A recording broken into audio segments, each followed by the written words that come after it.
是上海市公认的枪神，而且不分男女。但他的和平精英更厉害，直接被官方判为外挂。哎，疯了！我们经常组队打和平精英，但由于我枪法太准，经常被人举报开挂。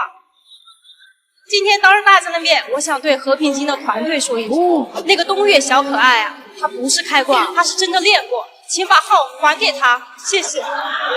你敢信吗？眼前这位小姐姐，2018年第一次摸枪，2021年就获得了上海特警总队狙击之王的称号。一开始我真的很好奇，现实打枪和游戏打枪能一样吗？为什么他和平精英也这么强呢？直到看过这段采访，我才明白，努力真的很重要。其实我如果出现一个细微的问题，我会反复去呵护一个细节，把那个细节练到位，就分段训练。